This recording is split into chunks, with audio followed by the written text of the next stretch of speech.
saying the wrong name of the show. It's the What's on Your Mind show on WMBS. I'm Doug Saltzman. I want to thank TJ DeStefano for running the board. I'm doing the show remotely today, as you might guess. A lot of folks are working remotely today, but thankfully our folks were able to make it into the studio today. I know our morning guy, of course, Matt Sapienza, had to walk into work today, so that's terrific. I doing the show remotely today. As I was attempting to get out of the carport I park in, I made it. I'm not kidding you, 25 feet till my car got stuck in the parking lot. It's still not plowed.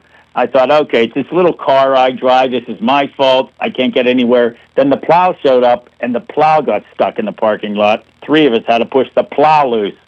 So I guess if a plow's getting stuck, it's a pretty bad shape. But good to be with you today on the What's on Your Mind show, filling in for Russ today. And again, thanks to TJ DeStefano for helping me out today. The What's on Your Mind sponsors: K2 Engineering, Coldwell Banker, Laurel Ridge Realty, Hicks and Boss Drug Store, and Gary's Auto Sales, sponsoring the What's on Your Mind show. As you might guess, we're going to really focus today on the weather. We're going to check locally with County Commissioner Scott Dunn. We're going to get the national view from Peter Greenberg, CBS News travel editor. And we're also going to check in the second hour of the show with the National Weather Service to get an idea of what we're looking at here in terms of the impact of these storms. I was looking at did some research here on the amount of snow we've gotten so far this season. No snow in October, half an inch in November, 18.5 inches in December, and now 17 inches in January. Total snowfall. Now, depending on where you are, it could be a lot more. I think the official total for this storm at the National Weather Service at the Pittsburgh International Airport is about a foot. Obviously, if you're up on the ridges and other places, you've got a lot more.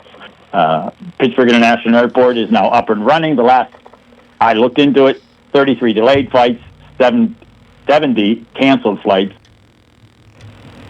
The canceled flights, make sure you check with your airline before you head out to fly out there.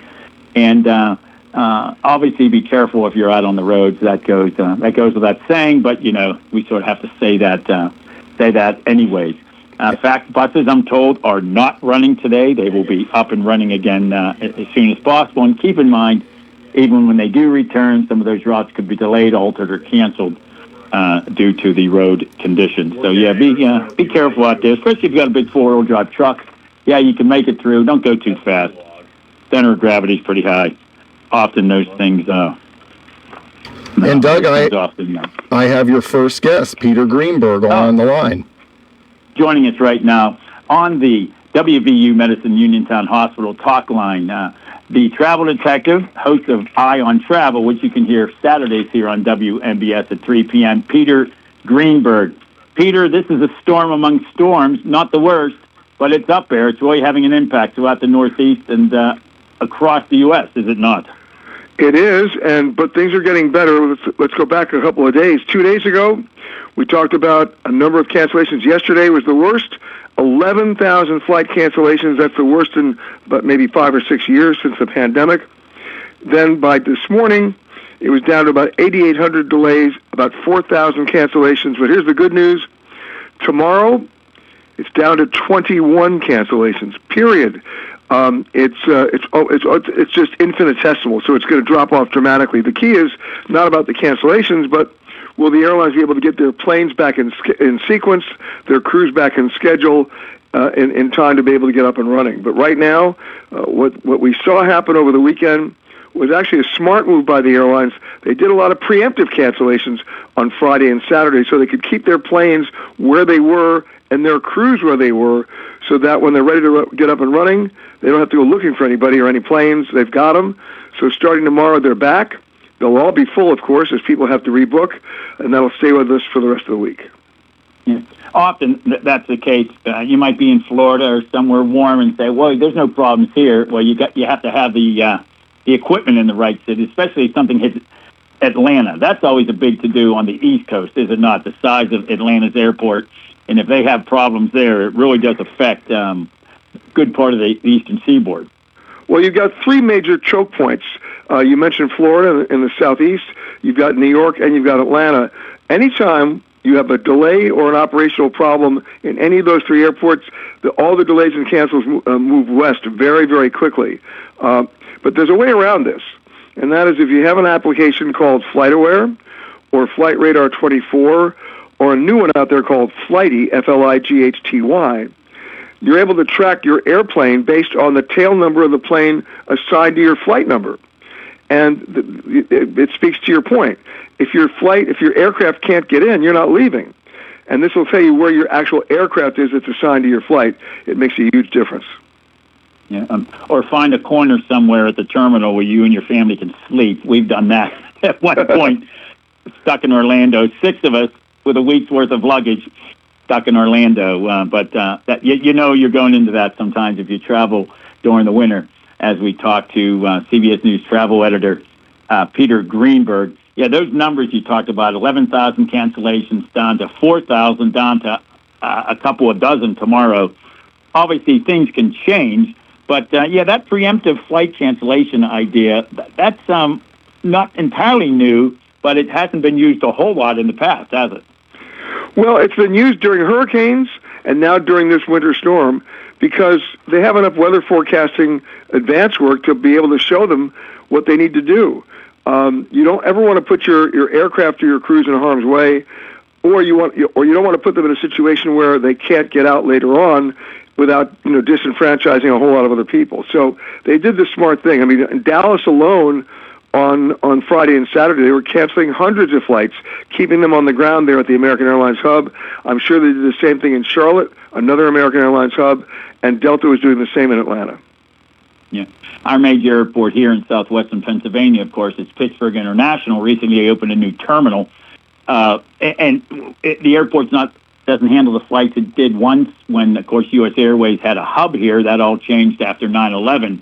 But still, at the same time, it impacts every airport, no matter the size, just because of whether flights, if the equipment, as I said earlier, or if you have the staff. Once the staff, pilots, et cetera, are delayed so long, they can't fly at that point, correct? Correct. I mean, anytime you're flying, and this doesn't have anything to do necessarily with just with a winter storm, and your flight's delayed, the very first question you need to ask is of your cockpit and cabin crew. At what time do you become illegal? At what time do you time out? And if they're keeping you on the plane or doing a creeping delay, but the crew's going to time out in 45 minutes, make another reservation immediately because you're not leaving. Right, and it's not a matter, and that timing doesn't just count when they're in the air. That's when they come on duty. Am I correct with that? That is correct. Yeah. So what did you may not know those? I'm guessing you do know those times. What are those? What is the time frame that a crew is allowed to be on duty before they have to be off duty? And that off duty is when they land and get off that plane, correct? No, it's not. Off-duty starts, no, it used to be that. But the problem was the crew wasn't getting proper rest because they used to start the clock from the moment the plane got to the gate. But it sometimes took the crew 2 hours to get to their airport hotel. And then they had to turn around and come back for a 6 a.m. flight the next morning. So now the new rules are the clock starts when they check into their hotel. Otherwise, they're not getting enough rest. Oh, I see. No, that makes sense. I've watched a lot of these documentaries about that, about airlines back in the day not paying for their pilots to have a hotel, so they ended up sleeping in a lounge somewhere. Not quite the rest you would get in a private hotel room. What prompts changes like this? Is it NTSB who makes recommendations following accidents? The changes have to be made by the FAA, but they're based on recommendations from the NTSB. The NTSB is not a regulatory agency. They're the guys doing the hard work in the most adverse conditions to determine the probable cause of an accident, but most importantly, the solution to make sure it doesn't happen again. So when you're dealing with things from crew rest to maintenance oversight, to manufacturing oversight, and even cockpit discipline, we're just getting started. That's all under the auspices of the NTSB investigation. The problem happens is that when they make a recommendation to the FAA, will they take their recommendation? And in many cases, the FAA sleepwalks it, or slow walks it, or ignores it. And that's where we have a real problem right now with the role of the FAA and what they should be doing. Yeah, the NTSB. Those are the guys who were on site, and I actually knew somebody years ago who was an investigator who struggled. He talked about it publicly with PTSD, just what he saw at those crash sites. That are just those guys are the real heroes. I've been on scenes with them of accidents, of major accidents, and when I say they're working under the most adverse conditions, I'm not exaggerating. And remember, they have to find the smallest piece of evidence that could be the linchpin in determining the probable cause. And that's why this week, for example, a year after the terrible helicopter collision at Washington Reagan, the NTSB is finally going to vote on what they think the probable cause was. Now, that's not going to release their final report. That'll take a few more weeks. And in that final report will be some very strong recommendations to the FAA about air traffic over our nation's capital. Let's see if the FAA actually acts on it. Yeah, well, that's very interesting that, of course, Reagan National Airport was supposed to close when Dulles opened many decades ago because of the location of it, sound requirements, noise requirements when you're coming down over the Potomac between Virginia and Washington. But yeah, when you come flying into that airport, you think you're landing on water. And I flew in there a lot back in my working for the U.S. Senate in my lobbying days. You're not on that runway in some cases. You look down, you see water. I'm like, well, I hope that runway's coming up. That is a tough airport for pilots, is it not? It is and it isn't. It's very easy to get to, although they're quite restricted in where they can move, meaning, I'm not talking about the airport, where the planes can go. You may remember this from your days in Washington, that the minute you took off on one of those runways, you had to make an immediate turn, because if you didn't, you'd be flying right over the White House. Right. And you're required to fly in basically over the river, as I recall. I mean, you would know that better than I do, just because of sound abatement rules for D.C. and Virginia. Is that right? Yes, but it's also it's restricted airspace over the Capitol and over the White House and the Pentagon, for that matter. Yeah, you're talking about the guys on site. The only crash site I was ever at, I was with the U.S. Senate in Pennsylvania at the time. I was at Shanksville on the day of the crash on 9/11, and those guys were, you're right, absolute heroes who handle situations like that. I can't imagine dealing with that you literally are dealing with that throughout your entire career. Amazing people doing with that. Last question here for Peter Greenberg before we let you go. I'm sure you've got 122 other interviews to do today. The severe weather, obviously the snow impact. How about the cold? When you get to temperatures below zero, I mean, places in the north, Minnesota, 20 below is nothing for them. Does that impact air travel as well? It does, because remember, you have to de-ice the planes. And you have to do that very efficiently, otherwise they'll ice back up again. How many times have you pushed back from a gate having the plane to be de-iced, but you're number 30 for takeoff? By the time you get to number 4, you have to go back and get de-iced. So they're working on new systems right now to make sure that doesn't happen, but they're very good at it. You mentioned Minneapolis. The guys who perfected it were up in Canada, Air Canada. They're the geniuses of de-icing. And the one airport in America that gets all the awards from me, it never closes during snow and ice because they figured it out. You know which one it is? It's Salt Lake. Yeah. Yeah, I guess if you're going to be good at it, that's the place to be good at it, I suppose. Peter Greenberg joining us on the What's on Your Mind show. Check him out, petergreenberg.com. Google his name. You'll find him all over the Internet. And make sure you listen to Eye on Travel here on WMBS Saturdays at 3 p.m. The Travel Detective. Peter, thanks so much. We appreciate you taking time to join us today. All right. You got it. Coming up here in a few moments, folks, a few seconds, I should say, we're going to hit that CBS News update at 1:31 p.m. So we got the national update on travel. Next, we're going to get the local and regional update. We're going to check in with Fayette County Commissioner Scott Dunn. We're going to join him after the news brief at 1:31 p.m. and then a short break. We are with you till 3 o'clock today. We're also going to check in with the National Weather Service. And then it's a good day to stay inside, listen to the radio, read a book. We have a couple authors coming up who's going to join us, lighten things up a little bit at 1:35. But first, let's go to New York for that news brief on your local station, WMBS Uniontown. CBS News Brief. After a second fatal shooting involving federal agents in Minneapolis, there was a court hearing on the legality of the deployment. An investigation is underway into the latest violence, and as Stacey Lynn reports, an outreach. President Trump says he's spoken to Minnesota Governor Tim Walz, posting on social media that the governor called him with the request to work together. It will take a while for the nation's airports to recover from the massive winter storm. CBS's Olivia Rinaldi. Yesterday was the worst day for flying since the start of the COVID pandemic. About 12,000 flights canceled nationwide. Now that's going to reverberate for the next couple of days. A music superstar has taken out a full-page ad in the Wall Street Journal apologizing, as Vicky Barker reports. Kanye West, who now goes simply by Ye, apologizes for his anti-Semitic words and actions, ascribing them to a previously undiagnosed brain injury from a car crash 25 years ago. CBS News Brief, I'm Kat. As well to Governor Walz and to encourage him to cooperate with ICE and with the administration. Mary. Thanks, Caroline. To follow on Gabe's question, Secretary Noem said Alex Preddy committed an act of domestic terrorism. Stephen Miller labeled Preddy a domestic terrorist. Does the president agree with them?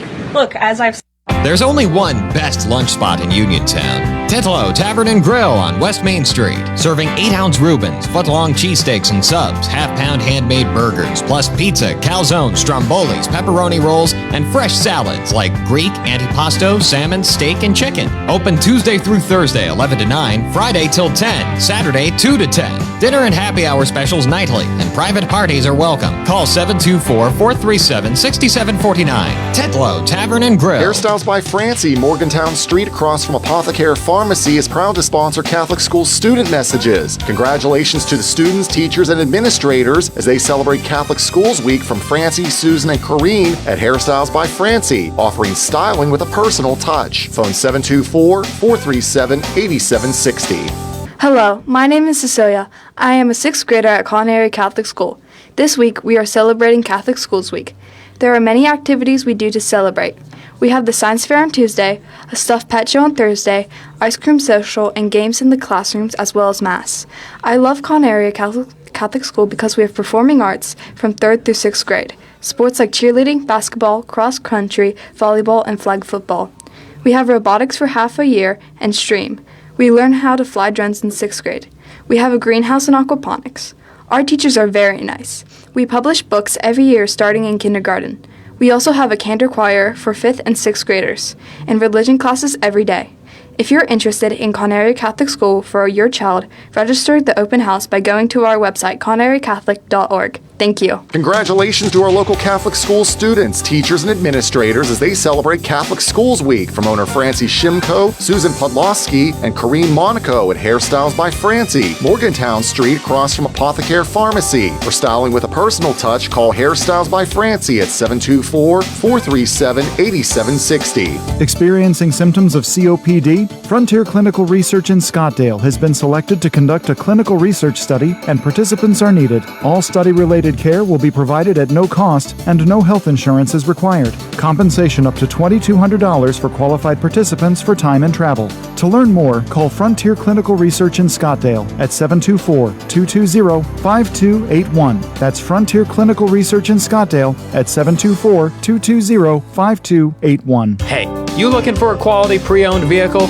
Well, look no more, because with over 200 vehicles, Gary's Auto Sales is the largest used car dealer in the area. Whether you want a car, a truck, or an SUV, you'll absolutely find what you're looking for at Gary's. Gary's has been in business since 1974. You can visit them online at Gary'sAutoSales.com, or you can give them a call at 724-626-8080. Gary's Auto Sales. Many miles, many smiles. Are you looking to list or sell your house? Now is the time to let the professionals at Caldwell Banker Laurel Ridge Realty help you with all of your real estate needs. Caldwell Banker Laurel Ridge Realty has 2 convenient locations to better serve you. In Uniontown area, 724-437-7100, or in Connellsville area, 724-628-7200, and speak with one of our real estate professionals. Visit our website, caldwellbanker.com. We have been proudly serving Western Pennsylvania area for over 30 years and look forward to helping you with all of your real estate needs. Broker. NovaCare Rehabilitation offers same-day appointments, and oftentimes you don't need a prescription from your doctor to see that you are treated as an individual and will work directly one-on-one with you to help achieve your goals. You have tried the rest, now try the best. NovaCare, Delaware Avenue in Uniontown. Phone 724-437-0556 to schedule your appointment today. WMBS.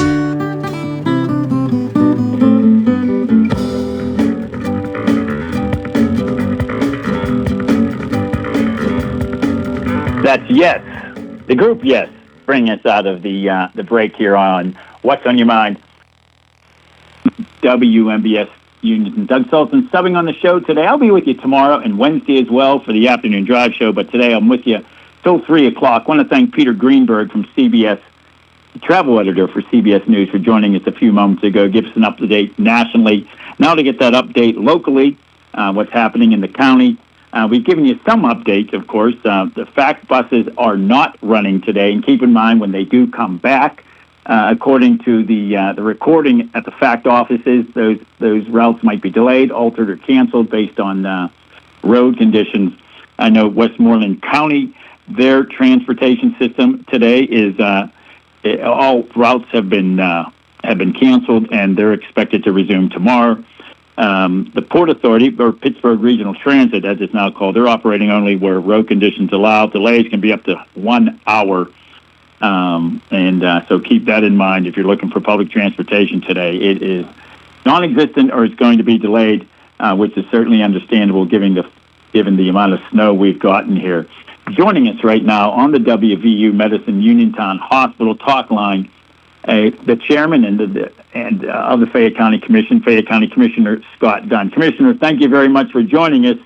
We got walloped here pretty good, and it really varies whether you're down in the lowlands in Uniontown or Connellsville. You get up in the ridges, it's a whole different world. How are you today?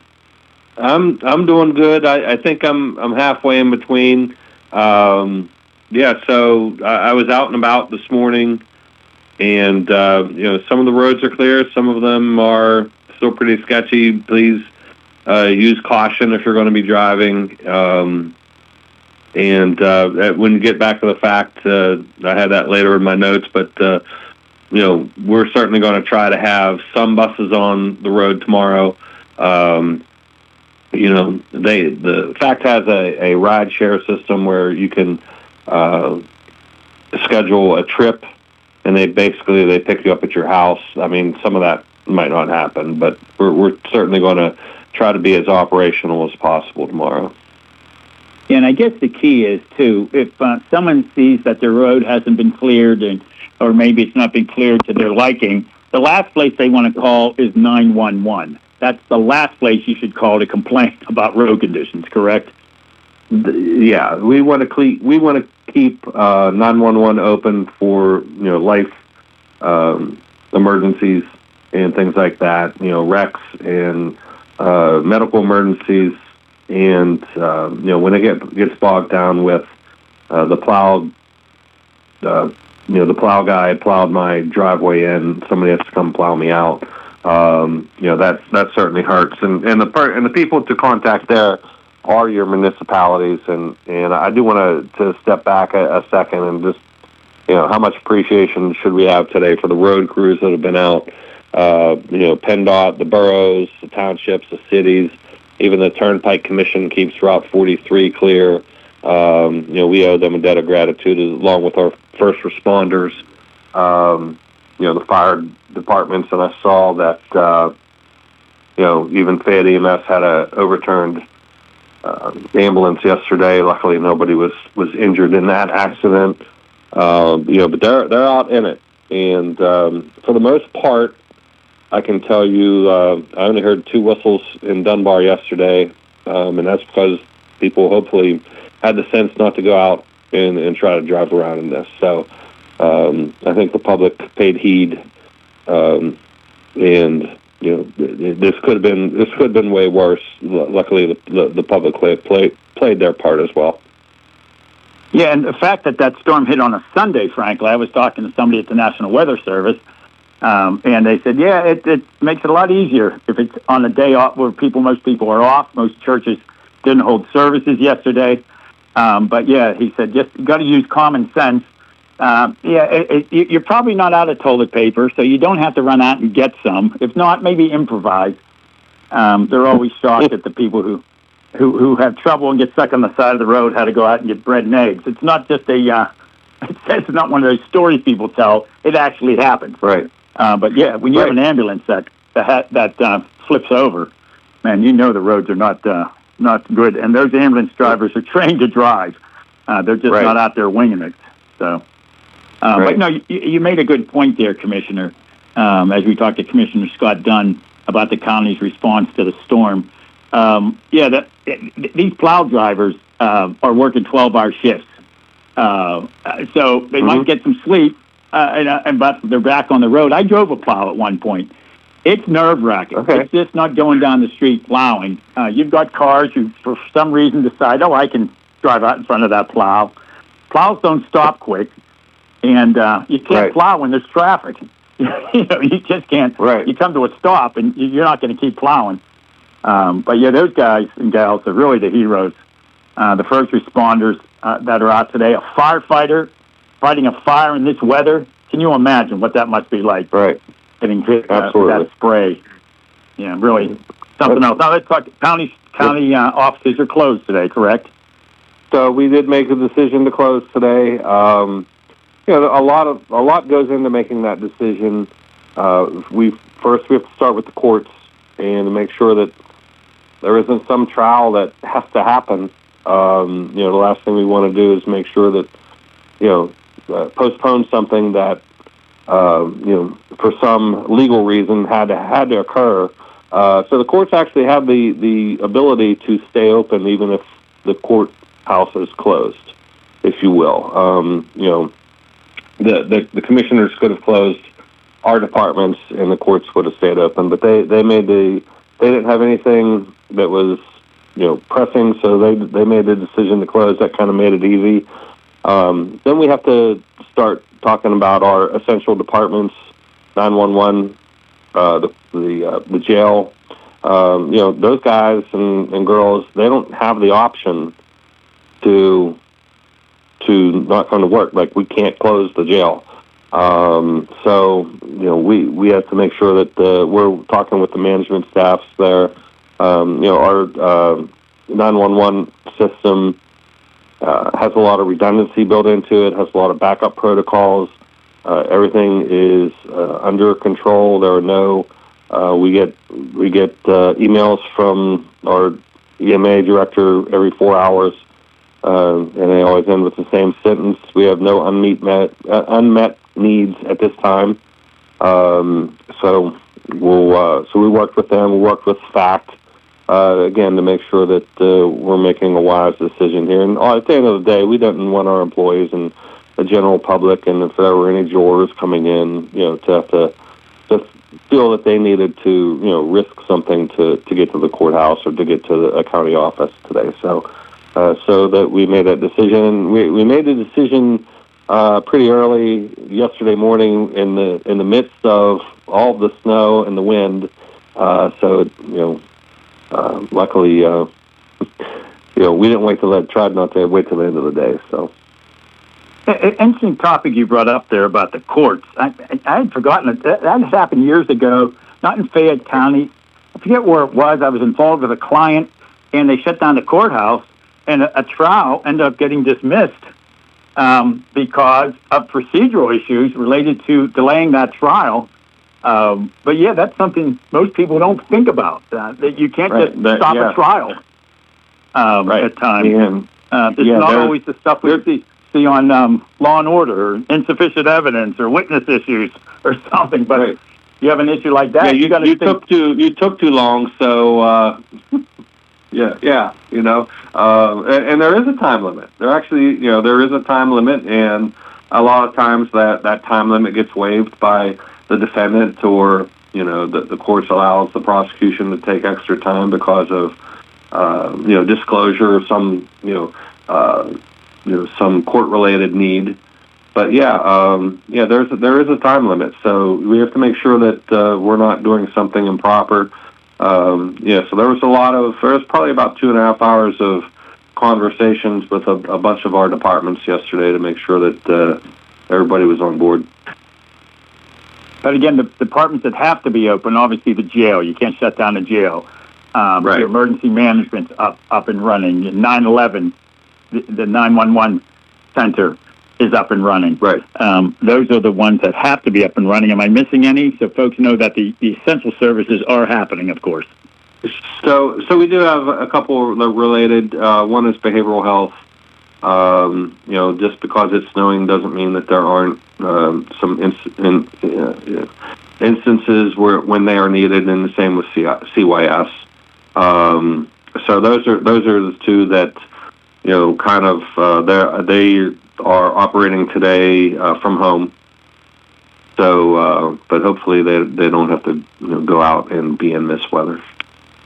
Even malls are closing throughout southwestern PA, and when a mall closes, that's big time. That we joke that the mall shuts down. A Waffle House closed in the south. That's how you know it's really bad. So is that when it's really bad? And the other department that doesn't get a day off is our grounds crew. So a big shout out to them. I was at the courthouse today. They're out with backhoes and shovels, making sure that we're as clear as possible for tomorrow. Yeah, these are the snows that you and I used to get when we were kids. We were talking about that the other night with some buddies. There were times we used to get snows like this. Of course, up on the ridges, it's nothing. They're used to that. And there can be a 10-inch difference in snowfall between at the bottom of the ridges. I guess Chestnut Ridge, I was talking to National Weather Service, didn't get it quite what the Laurel Ridges are getting. But again, You live up in Farmington, Farmington and those areas up there, you're used to it. Those folks can handle it. Right.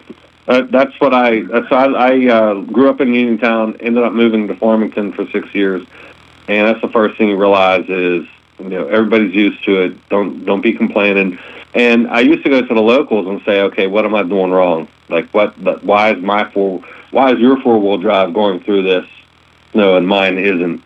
And it used to be have to do with the tires or whatever, how you were driving. I'd always rely on the locals to give me a little bit of advice, and I think I'm pretty good at it now. Yeah, I drive a pretty small car. I couldn't get out of my parking lot this morning. I'm like, it's because of my darn car. I drive this little rinky-dink car until the plow showed up and got stuck.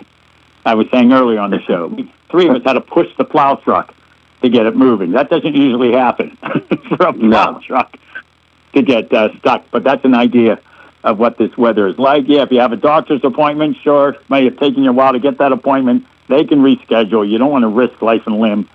And for heaven's sakes, don't go out waiting for a bus anywhere in this region, not just Fayette County, until you check to make sure those buses are running. Yeah, they might say, okay, they're running, but get ready for an hour delay. Or in many cases, they just stay off the back roads and be on the main roads in the areas where buses are running. But again, to repeat, they're not running today in Fayette County, but the goal is to get them up and running as soon as possible, correct? Yeah, absolutely. Yeah. I mean, there's a lot of people that depend on our FACT buses in Fayette County. A lot of them, some of them are for jobs, some of them for doctor's appointments or to get to the pharmacy and things like that. So, we recognize the need and want to make sure we're providing that service. Yeah, and it's a good service. Let me tell you, when I've been around the state, and FACT does a nice job down here, especially the curb-to-curb service that they provide. Some folks call that access, and that's sort of the generic name. But, that's a great service that they do provide. So, Commissioner, we appreciate you taking time to join us. This is an idea of the county commissioners. I always say those elected officials deal with more diverse issues than any other elected official by far. You deal with, you name it, county commissioners have to deal with it. Yeah. Who would think you'd have to make a determination to whether the courthouse can be closed in certain areas because of a trial? Most elected officials don't have to worry about that. Yeah, but that's not. That was one of the first things I learned. Like, because I remember closing the courthouse probably 5 years ago, and they were like, "Hey, no, whoa, you have to include us too." So, yeah. Talk to the president judge. Yep, absolutely. See what they had to say there. Commissioner, thanks so much. You always make yourself available. Thank you. And we appreciate you taking time to give us an update. Folks know things are going as smooth as they possibly can at a time when nature wins out on days like this. So absolutely. We'll see how it comes down. All right, thanks, guys. Appreciate thanks it. So much. All right, take care. That's Commissioner Scott Dunn from Fayette County Commission. He's also chair of the commission, of course. Well, good to have him on. He joins us every once in a while. This was a short notice, of course. He agreed to be on the show with us, so I appreciate him taking time to talk about the latest. Tomorrow, we're going to check in with Uniontown Mayor Gerke. He's going to talk to us about the latest in the city, plowing streets, etc. We'll get the latest from him. And in the second hour of the show today, we're going to check in with, here's a title I had not heard of before. Warning Coordination Meteorologist is his title. Fred McMullen from the National Weather Service is going to join us. We'll talk to him on the What's on Your Mind show as well. That'll be after the 2 o'clock news. And then we're going to lighten things up a little bit, talk to a couple of authors. We'll talk about that coming up in just a couple minutes. But right now, we're going to take a break. We'll come back and we'll wrap up hour number 1 on the What's on Your Mind show. I'm Doug Saltzman. TJ DeStefano is doing the yeoman's job, keeping me on the air, doing about 3 different jobs right now. So I appreciate TJ's help since I was not able to make it into the studio today. Stick around, folks. We'll be right back. Hey everyone, this is Josh Krysak here letting you know that it's not too late to purchase a shed, carport, or building due to the cold weather that's upon us. Ron from Ultimate Structures will explain. Here at Ultimate Structures, we go full-time, year-round to service our customers. Don't let the cold weather discourage you from purchasing the storage building for your needs. Our manufacturers and installation crews keep chugging through the cold weather. There may be minor delays due to snow and ice, but you can be assured every attempt will be made to get your building up and ready to protect your valuables. That is great news to hear, Ron. Our listeners can still purchase a shed, carport, garage, or building to fit their needs. Customers can call me anytime to discuss their needs at 724-557-3281. That's 724-557-3281. We can sit down and design what you desire. Come out to our mega lot to view models to fulfill your dreams. We are Ultimate Structures, satisfying Fayette County customers since 2007. Main Street Theater Company proudly presents Grease on stage at the State Theater January 30th and 31st at 7 p.m. and February 1st at 2. Follow the journey of Danny and Sandy, the Pink Ladies, and the Burger Palace Boys in one of the world's most popular and enduring musicals, with an unforgettable soundtrack featuring hit songs like Greased Lightning, Hopelessly Devoted to You, You're the One That I Want, and more. For tickets, call 724-439-1360 or online at statetheater.info. We have your gifts to celebrate love, birthdays, anniversaries, special occasions, or all the above. Things that go bling, earring pendants and rings, all types of handbags, crossbodies, concealed carry, and slings, Western Southwest, boots, hats, and more, silver Zapata jewelry, fun fashion turquoise, it's a staple in our store. Strap, 34 South Street in downtown Uniontown, located in the rear of the State Farm Building, 724-557-6184.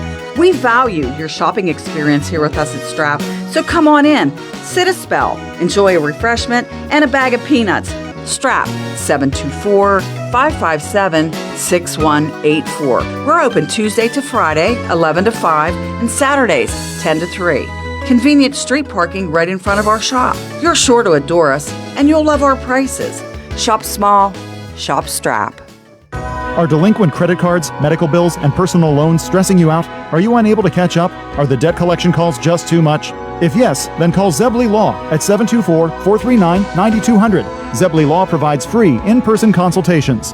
Then, using our decades of experience, we recommend a plan for relief. Before hiring a debt relief company or an out-of-town bankruptcy firm, call the local law firm serving Fayette, Washington, and Greene counties since 2001. Call Zebley Law at 724-439-9200. Ready to update your home? Find what you need at Zen's Construction Warehouse. Their friendly, knowledgeable staff will be happy to help you the old-fashioned way. Zen's is open Monday through Friday, 9 to 5:30, Saturday and Sunday, 10 to 2. 485 Walnut Hill Road in Continental. Zen's Construction Warehouse, 724-366-8274.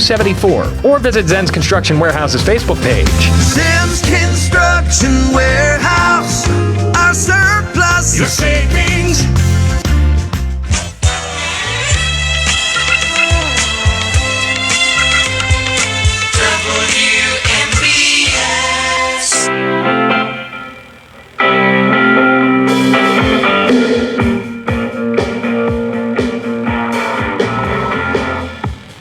That's the Rolling Stones bringing us out of the break here on a cold, not snowing now, but it's a snowy day out there to say the least. I'm Doug Saltzman on the What's on Your Mind show, filling in today. Glad to be with you. I want to thank Commissioner Scott Dunn for giving us the latest on the county, and how they're addressing this snowstorm, and it's a goodie. I was earlier, if you hadn't joined us, I was going over some of the numbers here. I did some research.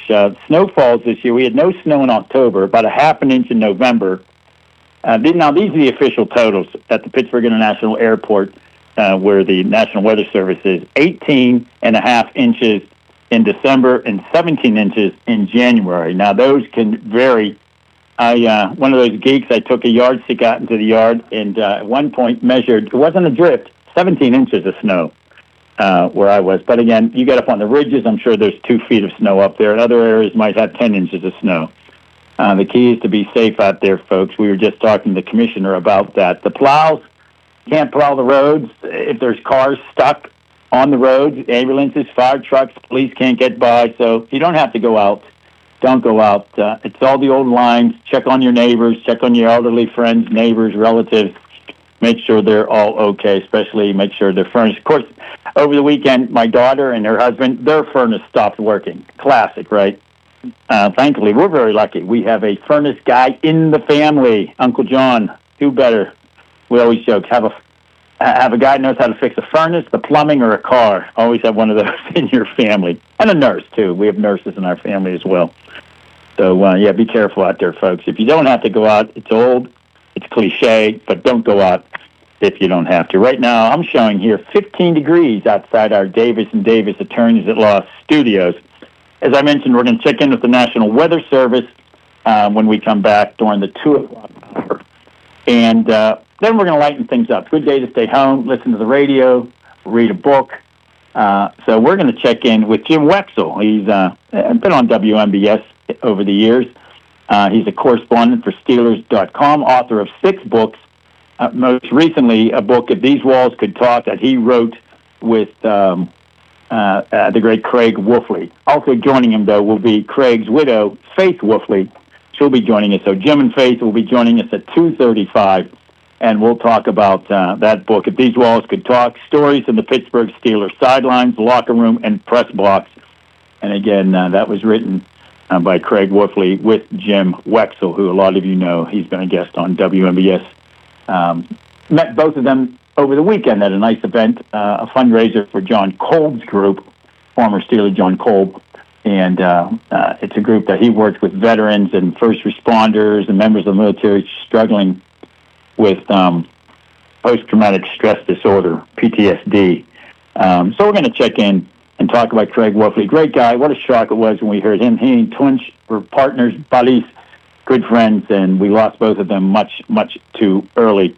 Rocky Blyer said that book, The Wolfman, captures the essence of what a Steeler was and should be. That's his description of the book. I had a chance to talk to Rocky at that event over the weekend as well. In the meantime, CBS News coming up on your local station, WMBS Uniontown. Again, I'm Doug Saltzman. TJ DeStefano at the controls. He'll have your local, regional, statewide news, weather, and sports as well. So make sure you stick around for that. But we'll be back. We'll get the latest from the National Weather Service. But first, news from New York. Stick around, folks. Thanks for listening. This is CBS News on the Hour, your home for original reporting.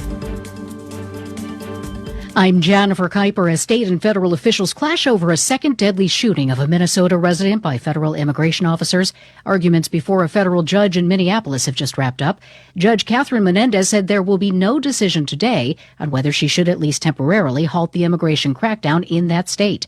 The federal government has been told to preserve evidence relating to the weekend shooting death of Alex Preddy. President Trump and Governor Tim Walz have spoken by phone regarding the immigration crackdown. CBS's Stacey Lynn with that. On Truth Social, President Trump said the governor called him with the request to work together. He said they actually seem to be on a similar wavelength. Walz's office called the conversation productive and says the governor made the case on the need for impartial investigations. He said the president agreed to talk to Homeland Security about ensuring the Minnesota Bureau of Criminal Apprehension is able to conduct an independent investigation. He said the president also agreed to look into reducing the number of federal agents in the state. Stacey Lynn, CBS News. News, Washington. The White House is blaming hostile Democratic leaders in Minnesota for the unrest.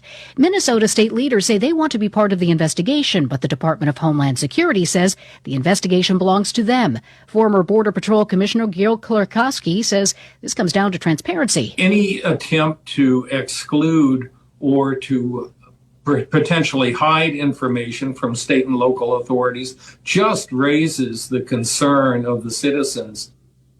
The storm blamed for at least 12 deaths in several states is moving off the northeast coast. The southern plains, where the storm started, is still frozen. CBS's Jason Allen in Oklahoma City. This place is still, for the most part, shut down. No school here today. A lot of offices closed, at least through midday. And still 8.5 to 9 inches of snow on the ground here. The USS Abraham Lincoln and its 3 escort ships have arrived in the Middle East as the Trump administration watches how Iran responds to mass demonstrations. CBS's Eleanor Watson. For weeks, President Trump has warned Iran the U.S. would come to the aid of protesters. And as the death toll continues to climb into the thousands, the arrival of the carrier indicates he is still keeping options for potential strikes. The father of the last hostage returned from Gaza under a U.S. brokered ceasefire exchange deal said he was proud of his son after his coffin arrived in Israel today. CBS's Linda Gradstein. Ron Gavili, a policeman, was 24 when he was killed defending an Israeli kibbutz during the Hamas onslaught into southern Israel and his body taken into Gaza. The Israeli army announced that it had found his body after searching in a Gaza cemetery. Stocks are up on Wall Street. The Dow right now is up 288 points. This is CBS News. Follow and listen to the official 48 Hours After Show post-mortem on the free Odyssey app or wherever you get your podcasts. You can go to Big Box Medical Office. Now serving number 3,943. Or Hi, come on in. How are you? For personal, professional health care you can trust, see Dr. Paul Hardley and nurse practitioners Tara Bozek, Jessica Reckhart, and Stacy Morris, proudly serving our community for over 30 years. Need care today? Walk-ins are always welcome. For your primary care, call Dr. Paul Hartley at 724-437-1109 or visit ppcp.org. Or serving number 3,940. There's only one best lunch spot in Uniontown. Titlo Tavern and Grill on West Main Street, serving 8-ounce Reubens, foot-long cheesesteaks and subs, half-pound handmade burgers, plus pizza, calzones, strombolis, pepperoni rolls, and fresh salads like Greek, antipasto, salmon, steak, and chicken. Open Tuesday through Thursday, 11 to 9, Friday till 10, Saturday 2 to 10. Dinner and happy hour specials nightly, and private parties are welcome. Call 724-437-6749. Titlo Tavern and Grill. A new survey of businesses finds that many are optimistic about the months ahead, though there are still challenges. CBS's Cammie McCormick reports. This survey from the National Association for Business Economics finds companies are cautiously optimistic. More than half expect sales to increase, and most say labor shortages are not a problem, even though they're not necessarily hiring. Survey analyst Lester Jones. Pretty much people are sticking with what they have. This is kind of this no hire, no fire environment. Nearly 73% of respondents said they were optimistic about AI's impact on their business. Cammie McCormick, CBS News. With a winter storm blanketing a large swath of the country over the weekend, Hollywood had its quietest weekend of the year at the box office. The sci-fi thriller Mercy dethroned Avatar: Fire and Ash from the #1 spot with $11.2 million in North America. Hundreds of theaters were forced to close due to the storm spreading from Texas to Maine. Jennifer Kuiper, CBS News. Now the local, district, and statewide news. Being brought to you by Fayette Heating and Air Conditioning, your Bryant Dieter.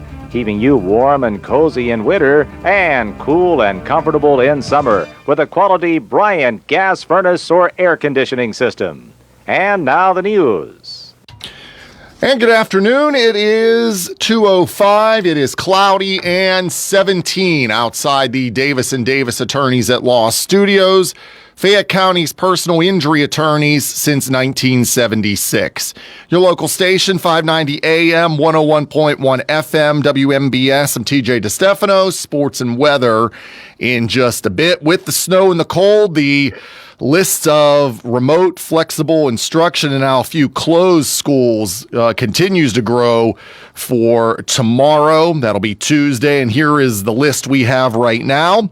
And again, we'll have this list posted on our WMBS Facebook page later on today. So here we go. Remote learning for the following schools tomorrow: Uniontown, Laurel Highlands, Connellsville, Albert Gallatin, Fayette CTI, also Charleroi, Mount Pleasant, Hempfield, Jeanette, California, Southmoreland, Greensburg-Salem, Ringgold, and St. John the Evangelist in Uniontown. All of those schools will be on remote learning tomorrow.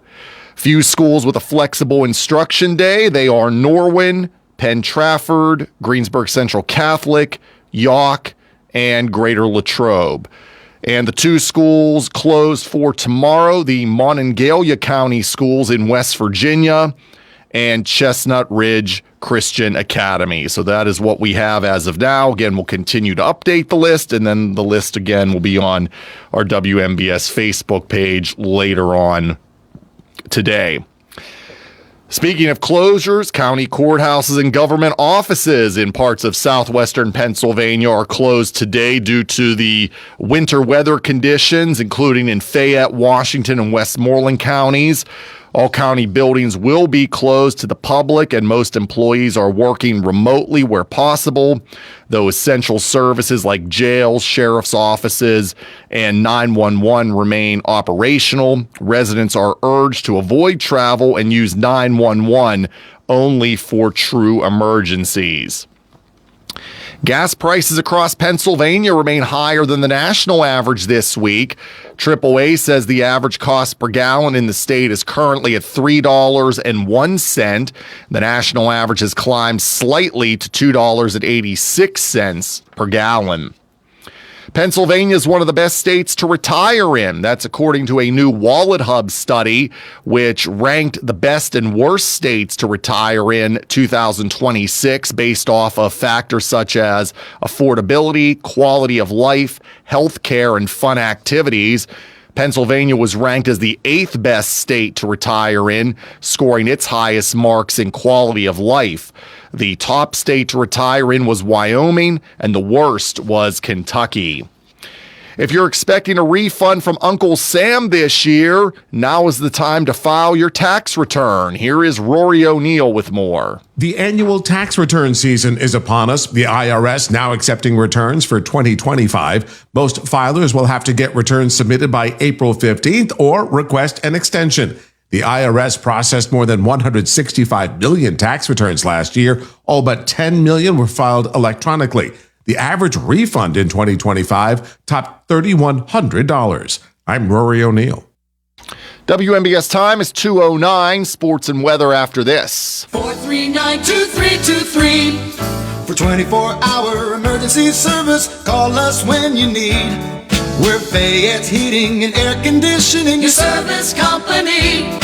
Be prepared for bone-chilling winter weather. Have Fayette Heating and Air Conditioning install a Bryant high-efficiency furnace in your home to replace that old worn-out system you now have. Choose Bryant's Plus 90 gas furnace or other quality heating system to keep yourself and your family warm and toasty this winter. Fayette Heating and Air Conditioning will also keep your present furnace running at peak efficiency with their 15-point safety check and cleaning. Call Fayette Heating and Air Conditioning today for your appointment. 724-439-2323. That's Fayette Heating and Air Conditioning, your Bryant dealer, Route 119 north of Uniontown, located near Laurel Mall. Call Fayette Heating and Air Conditioning, 439-2323, 439-2323, 439-2323, 439-2323.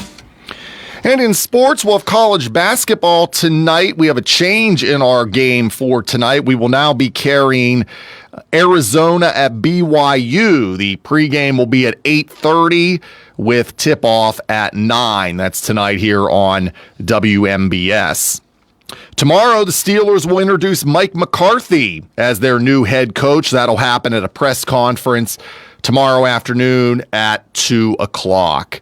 And the Penguins, they're back in action Thursday night. They've won 4 in a row. They'll host the Chicago Blackhawks at PPG Paints Arena. Pre-game at 6, face-off at 7 Thursday night here on WMBS. The local, district, and statewide news has been brought to you by Fayette Heating and Air Conditioning, your Bryant dealer. Route 119 north of Uniontown, located near Laurel Mall. Phone 439-2323. The Weather Watch is being brought to you by State Farm agent Nathan Ferguson. Call Nate at 724-438-7611 for life, home, car insurance, and more. Get a free quote now. Cloudy, maybe a snow shower flurry this afternoon. 18 will be the high. Extreme cold warning starts tonight at 7 and will run until 11 tomorrow morning. Cloudy, 3 above will be the low tonight. And cloudy again tomorrow. A few snow showers or flurries. 20 will be the high. Right now it is cloudy and 17 outside the Davis & Davis Attorneys at Law Studios at 2:11 on this Monday afternoon. I'm TJ DeStefano. On the way, it's hour 2 of What's on Your Mind with Doug Saltzman on WMBS. The Weather Watch has been brought to you by State Farm agent Nathan Ferguson. Nate is there for you. Call 724-438-7611 for life, home, car insurance, and more. This Catholic Schools Week message is being brought to you by the Landsea Academy of Dance, the premier dance studio in Uniontown, specializing in ballet, point, jazz, tap, lyrical, contemporary, acro, and tumbling. Visit LandseaAcademy.com for more information. If you're happy and you know, say St. John's, St. John's. If you're happy and you know, say St. John's, St. John's. If you're happy and you know within your heart is gonna show. If you're happy and you know, say St. John's, St. John's. This is Miss Hanula and the preschool class from St. John the Evangelist School in Uniontown. We would like to invite you to help celebrate Catholic Schools Week from January 25th to January 30th. We will kick off our celebration with an open house on Sunday, January 25th from 12 to 2 for past, current, and prospective students. This Catholic Schools Week message has been brought to you by the Landsea Academy of Dance, wishing all of our Catholic school students, teachers, and staff the best during Catholic Schools Week. You looking for a quality pre-owned vehicle? Well, look no more, because with over 200 vehicles, Gary's Auto Sales is the largest used car dealer in the area. Whether you want a car, a truck, or an SUV, you'll absolutely find what you're looking for at Gary's. Gary's has been in business since 1974. You can visit them online at Gary'sAutoSales.com, or you can give them a call at 724-626-8080. Gary's Auto Sales. Many miles, many smiles. Okay, my New Year's resolution was to listen to my body, and my body says it's tired, coughing, and hates January. Sounds like your body wants MoniMed same-day care. I tried ignoring it. That was resolution number 2.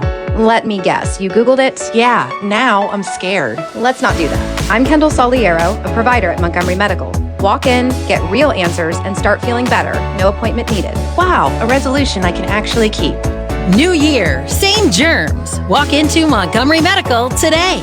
Take the fact book. Caring for an aging parent or a loved one with medical needs? FACT, Fayette Area Coordinated Transportation, can help.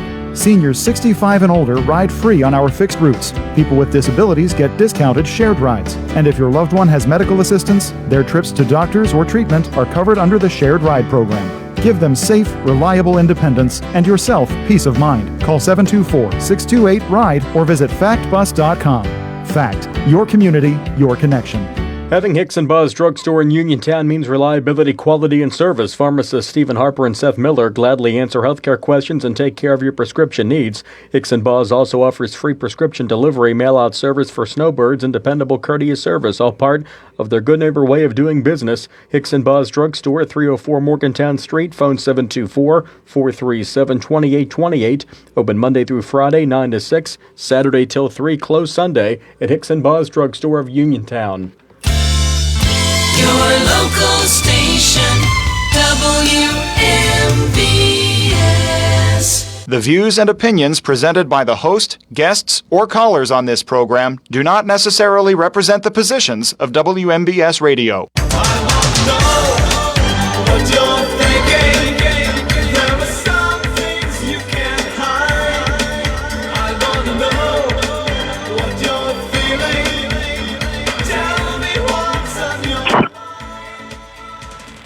Welcome back to the What's on Your Mind show on a cold, snow.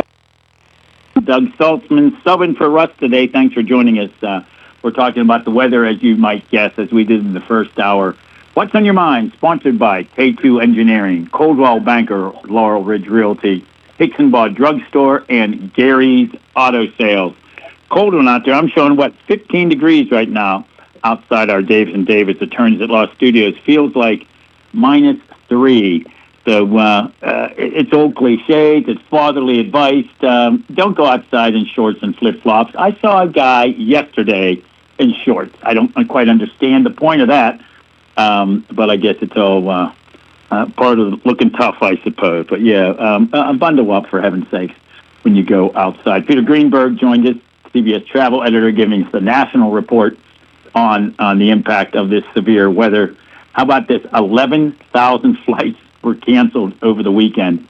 Today, 8,800 delays, 4,000 flights nationally have been canceled. Tomorrow it's supposed to be just a handful as of now. They did some preemptive flight cancellations, which allows the equipment, the planes, in other words, to be where they have to be. The last I saw on flight cancellations at Pittsburgh International Airport, 33 delays, 70 cancellations. Now, that was the research I did earlier today. So, of course, that might change. In fact, buses are not running today. Westmoreland County buses are not running today. Pittsburgh Regional Transit, most people think of it as PAT Transit, limited service staying on main roads. So be ready to wait if you're going out to get transit in that area. But the other, Westmoreland, Fayette, look to be up and running tomorrow. Could be some route delays or alterations or cancellations, so keep that in mind, especially if you're using the curb-to-curb service with some of those transit agencies. Joining us right now on the WVU Medicine Uniontown Hospital talk line from the National Weather Service, Warning Coordination Meteorologist Fred McMullins. I guess first off, Fred, thanks for joining us today. We appreciate your service. You don't get to stay home. You have to be at work. So we appreciate what you're doing. I guess let's jump out of the gate and ask, what is a warning coordination meteorologist? Well, it's a fancy title. I just say that I just do a lot of the external training with our partners from emergency management to the Department of Highways to schools. And we have a person that's inside the office that focuses on training all of our meteorologists. I focus on training all the non-meteorologists. So I got the short end of the stick. Gotcha. A lot more people. Those of us who think we know what we're doing when we read a forecast, we'll call. Correct. I think they used to call those weathercasters, right? I never knew what that meant. That meant a guy who reads the script, a weathercaster, I suppose. But, Fred, we appreciate you and all your colleagues. A tough few days and more to come, I'm guessing. So let's talk. These snowfall totals are record-setting for a day, correct? Yeah, it was the second highest total this century. Again, going back 26 years, short of the February 4th, 2010 event. But again, Pittsburgh, this area historically averages a foot of snow every 16 years. The last time we had that was in 2010, so we were due. A foot of snow in one day every 16 years, I guess, is the way to... Correct, yes. Is a way to look at that. What is the... now, of course, the official snowfall totals are at the National Weather Service in Moon Township at the Pittsburgh International Airport. But, of course, it's going to vary, naturally, from area to area, but that's where the official total is determined, right? Yeah, that's where we keep all the measurements, and so it's close to the airport where the weather equipment is, so that's what we use for our records. The location of snowfall measurements over the years has moved around a lot as the office has moved around, but that's where they're kept right now. Yeah. Let me ask, we got an email here, and folks are welcome to email me anytime at radiosaltzman@gmail.com. How is snow measured? The person who sent the email said, I go outside with a yardstick and see what it is in my backyard. How does the National Weather Service make a determination as to snowfall? How do you guys do it? That's a good question. Yeah, we have an area that's open in our the back of our office where we have two whiteboards that are 3/4 inch plywood that are painted white, so they reflect light, not painted black where the snow would hit there and melt upon contact. They're painted white, and we have one that we clear every 6 hours, and then we have one that we clear once a day. So the one that we clear every 6 hours is our snowfall measurements, and the other one we clear every day is our snow depth. And then during times when in the season where, like, say it snows, a snow shower comes through, puts down a quick inch, but the sun comes out and melts it, we go out and measure it real quick so we have an accurate assessment of how much snow fell in that 6-hour window. Yeah. So it is as simple as that. You literally have a stick in the ground, I guess. A little different than my putting my yardstick in the snow, but that's interesting. I had no idea how you guys actually do it. I guess I thought it was some, classy computer event or something. No, it's not like a webcam looking at a ruler, none of that stuff. And that's why we always encourage, like, picnic benches and maybe your grill sitting outside, or maybe your air conditioners cover somewhere flat, because you put in the ground, which is great. We just take it that we ask that you just don't do that in snow drifts, and that you do it, like 3 or 4 times and take an average. Because as your ruler goes down, maybe the grass is a little bit higher, it's bent down there, and that way you can kind of get more of an accurate measurement. Yeah. I guess when it's colder, do you get higher snow amounts because the snow's not wet, it doesn't compact? How is that? Correct. Yeah. So yesterday, Sunday, it started out dry, like a fluffy snow because the air was cold, temperatures in the teens. Then warm air approached from the south, right? So like Morgantown and probably places down towards Uniontown had a mixture of sleet and freezing rain in there for a period of time. Then the snow got really wet, and then it got cold again, so it got dry. And so what happens when you have that dry snow ratios 20-1 or greater, so that means 20 inches of snow equals 1 inch of liquid. Historically in Pittsburgh, our average is about 12-1. 12 inches of snow equals about 1 inch of liquid equivalent if you melt it all down. And yesterday ours was over, it started out around 18-1, then it kind of went down to like 12-1, and then back up. And so when you have the drier snow, the stuff that's not really good to make snowballs, then it accumulates quicker because it's more air, gets in between the snowflakes versus the wet snow where it compacts. Yeah, you're reading my show notes here. I was going to ask about that. I've always heard 1 inch of rain equals 10 inches of snow, but that's not accurate. It depends what the temperature is to determine that. That's the first I've learned of that as well. That's why we have you guys on. We learn stuff. That's right. We're here to. So it varies by temperature. Yeah, so it's one of those things where, when you have, so for instance, last time, right, we measured 11.2 inches in the evening, and the snow depth, 8 hours later was about 10 inches. So it really didn't impact that much. But look at yesterday, right? You had several inches of snow in the Morgantown area. You had ice on top of it, and it compacted down to 1 or 2 inches. It really shrunk it down. So, definitely a big difference between wet snow and dry snow. Of course, when you have a lot of snow, you want a dry snow because it's a little bit easier for shoveling. Because you have the heavy wet snow, again, you got to be careful out there that you don't end up in the ER for a cardiac arrest or strain some muscles as you're exuding force from moving all that snow. Yeah. So what was the official snow total, not just for the day, but for this storm? What are we looking at, the official total? Yeah, so we were looking at, so from midnight, it was 11.2 inches. We set a record for the day. And just to give you an idea, since the season started, the first flake, we've had 35.8 inches of snowfall so far this season, and our average is around 44 inches. So we're about 9 inches away from hitting our average. And then just to give you perspective, last year at this time, we had 21.6 inches. So about 15 inches more snow this year, which is essentially the storm for the most part, than we did last year. Yeah, and we're only 1 month and 5 days into winter, technically. So we got a lot of winter left to go. But we'll see what the groundhog says next week. That's right, because we all depend on that as the ultimate soothsayer of what happens. And I have a feeling with all this snow, I'm just going to take a guess. He's going to say we're going to have 6 more weeks of winter.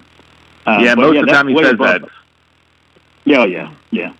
35.8 inches. As you mentioned, we're only about 9 inches away from the average total for the year. But at this point, we must be way over the average snow at this point in a winter season, right? July 26th. We must be, more than a foot over average for this time? The departure from normal is 14.7 inches right now for the season. Wow, so we're more than 20 inches over the average for this. So that's, we've, no snow, I was saying earlier, no snow in October, half an inch in November. But, man, we've got hits since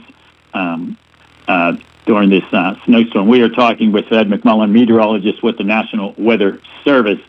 In terms of the forecast, this cold weather spell we have coming up, and there's all kind of different terminology. You don't hear wind chill factor as much as you hear feel-like temperatures. Is that an official term by the National Weather Service? You watch TV news sometimes, and they come up with their own terminology about impact days. That's all their lingo.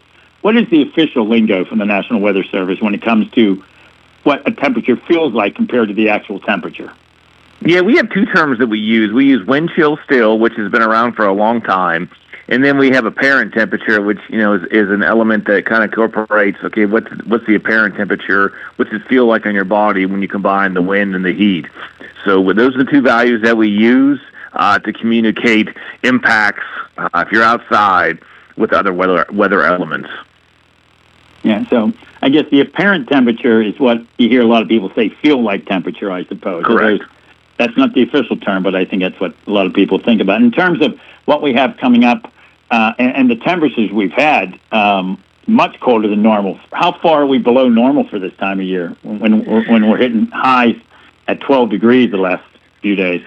Yeah, I mean, we're going to see, one of the things is that we had, if you remember, we had a pretty warm start to January where we had a couple days in the 50s. And right now, believe it or not, our departure from normal for January is negative 1.5 degrees, only a degree and a half below average for the month. Now, of course, with cold the last 6 days, that'll go down to probably around minus 3 degrees below average, but nowhere close to the coldest January on record, largely because, again, the way we average these temperatures, you can have warm spells and a cold spell, and it kind of averages out to be average. Yeah. Before, as we do with all your colleagues when we have you on the air, we ask you to give us a forecast. And I guess our area here in Fayette County, Westmoreland County, et cetera, one of the tougher areas to provide a forecast because it's so very different up on the ridges, whether it's Chestnut Ridge or Laurel Ridge, and then the lowlands, as we'll call it, down in Fayette, down in Uniontown, Connellsville, those areas. It can be very, very different from a forecast standpoint. Yeah, with the terrain, that causes challenges in the wintertime. Again, higher snow totals, usually, especially in the backside of the system when you get northwest winds up on the ridge lines like Hopwood, over there towards Laurel Summit. And then it also causes challenge when we have wind events, right? Southeast winds. So it could be not really windy in the hilltop, but you come down to like Latrobe to Connellsville, and you could have winds howling coming down the mountain with compressional warming. So multiple facets in there. There's severe weather challenges because Westmoreland County leads the Commonwealth in tornadoes count since 1880. So again, there's a lot going on down your direction. Yeah. So take a moment, give us the forecast, if you could, for the next few days. Cold. So that's the one word we're going to say. We appreciate you joining us. Yes.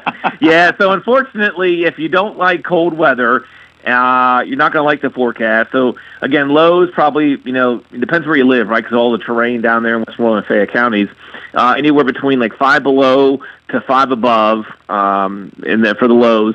Then daytime highs only get in the teens. And in fact, tomorrow morning, Tuesday morning, we have an extreme cold warning in effect until 11 a.m. Tuesday. We could see wind chills as cold as 20 below. And then again, it doesn't take much wind with these temperatures to create wind chill values that low. So keep that in mind. And then, unfortunately, that's like a wash, rinse, and repeat record forecast for the balance of the week, with Friday morning being potentially as cold or colder than tomorrow. So we could actually look at potentially record lows if we get a clear sky overnight, Thursday night, and Friday morning, where the record low for Pittsburgh is -6 back in 1875, and we're forecasting -4. So we're close. So we'll have to see what happens with that.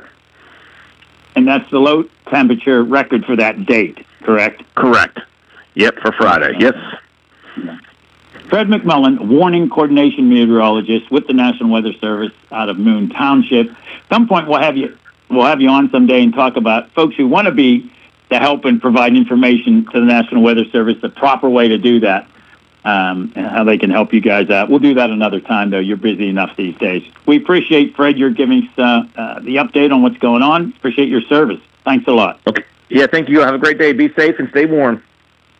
All right. Thanks, Fred. Fred McMullen, National Weather Service. We're about 30 seconds away, folks, from the CBS News Brief at 2:31. Then we're going to check in with Faith Wolfley, the widow of Craig Wolfley, and Jim Wexell about their book, If These Walls Could Talk, that was written by Jim and Craig Wolfley. Boy, I miss Craig. He did a great job on the sidelines for the Steeler games and as a commentator after Tunch, his good buddy, passed away. We'll talk to them coming up in a few moments, but first, let's head to CBS News for the news brief. CBS News Brief. The White House lays blame after Saturday's shooting death of Minneapolis area resident Alex Preddy by federal immigration officers. White House Press Secretary Caroline Leavitt. This tragedy occurred as a result of a deliberate and hostile resistance by Democrat leaders in Minnesota. President Trump tells the Wall Street Journal the administration is reviewing everything about the shooting. At least 12 people have died from the weekend storm that brought ice, snow, and cold temperatures to almost half of the country. CBS's Jason Allen is in Oklahoma City. They're not out of the woods yet. Temperatures possibly expected to get back to that freezing mark by tomorrow. In some places, it may not be until Wednesday. The U.S. has the USS Abraham Lincoln in place to respond to Iran as the Trump administration watches Iran's reaction to mass demonstrations. CBS's Eleanor Watson. The carrier group adds about 5,000 more sailors and Marines as well as fighter jet squadrons to the tens of thousands of troops already at bases across the Middle East. CBS News Brief. Route 21 Furniture, take the road to your perfect home. Sleep well tonight. Try out a new mattress from Route 21 Furniture with a large selection of mattresses, all sizes and comfort levels, with great prices, free local delivery and setup, and financing options. Route 21 Furniture. Open weekdays 9 to 5, Saturday 10 to 5, Sunday noon to 4. 724-737-2222 or Route21Furniture.com. Route 21 Furniture, take the road to your perfect home.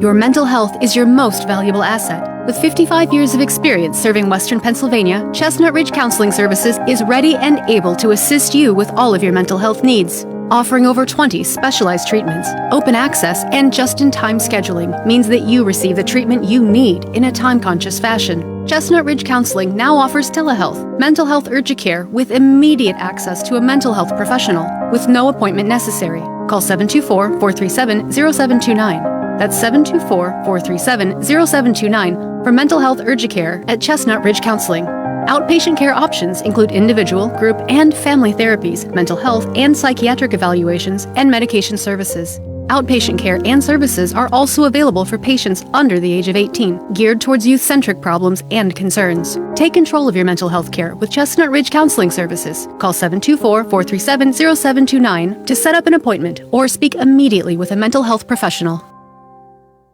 Look and you'll see there's a whole new Ford for you. Happy New Year from Thurby's Riverside Ford. New year, new deals, and new vehicles. Just announced, new 2025 Ford Bronco and Bronco Sport come with $1,000 Ford bonus cash plus 2.9% Ford credit financing. And the best-selling truck on the planet, the new 2025 Ford F-150 4x4 comes with $2,250 Ford bonus cash plus 2.9% financing. It may be cold outside, but the deals are hot. Are you thinking about a new 2025 Ford Maverick all-wheel drive pickup? Just announced $1,000 Ford factory incentive on all Mavericks. We have the inventory and we've got the best deals. Stop in and see Joey, Sammy, Jimmy, or Ashley at Thurby's Riverside Ford, located 1 mile past the casino at Nemacolin. Ford credit financing required. Offer ends January 31st, 2026. Thurby's Riverside Ford, your presidential award and one Ford elite dealer. Casey's Sports Cafe, located at 243 South Mount Vernon Avenue in Uniontown and owned by the Vernon family, wants you to know they have new hours. Monday and Friday from 7 to 3, Tuesday, Wednesday, Thursday 7 to 7, and Saturday and Sunday 7 to 2. Come on into Casey's and check out their new menu ideas and entrees. They could also cater your next event. Whether it's breakfast, lunch, or dinner, Casey's is the place to eat. Call 724-550-4126. Casey's, the best in Fayette County. Are you considering a project design and don't know where to start? K2 Engineering offers a wide range of professional civil, architectural, and municipal services to meet your individual project needs. Our versatility, combined with our personalized approach, is what sets us apart as a full-service engineering and consultation firm. To learn more about our services, please visit us on the web at www.k2engineering.net. K2 Engineering, where customer service is our priority. Are you looking to list or sell your house? Now is the time to let the professionals at Caldwell Banker Laurel Ridge Realty help you with all of your real estate needs. Caldwell Banker Laurel Ridge Realty has 2 convenient locations to better serve you. In Uniontown area, 724-437-7100, or in Connellsville area, 724-628-7200, and speak with one of our real estate professionals. Visit our website, caldwellbanker.com. We have been proudly serving Western Pennsylvania area for over 30 years and look forward to helping you with all of your real estate needs. Broker Paul Borges. Your local station, WMBS.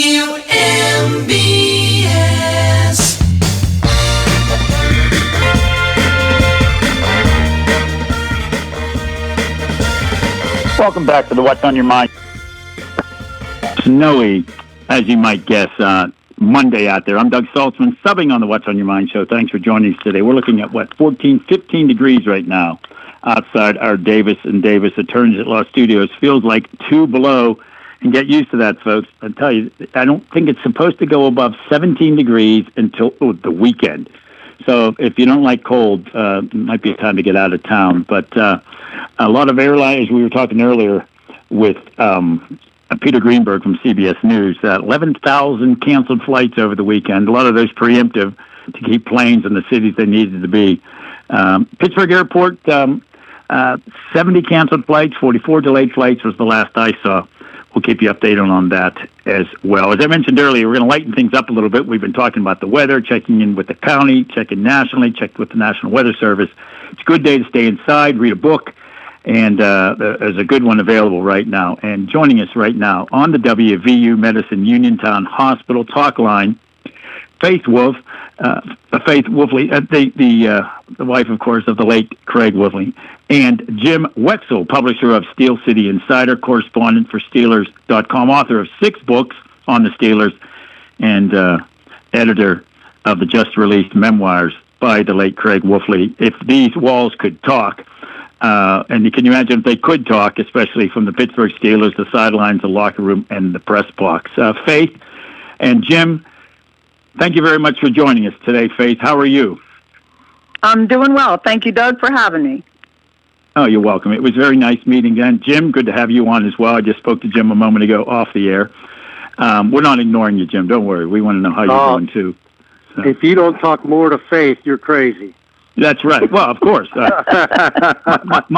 My mom didn't raise a dummy, but I had the pleasure of meeting both of you over the weekend, a very nice event called Curtain Call, celebrating the 50th anniversary of Super Bowl X, and it was a fundraiser for John Kolb's organization, Adventures in Training with a Purpose, of course, designed to help first responders, veterans, military members of the military with PTSD.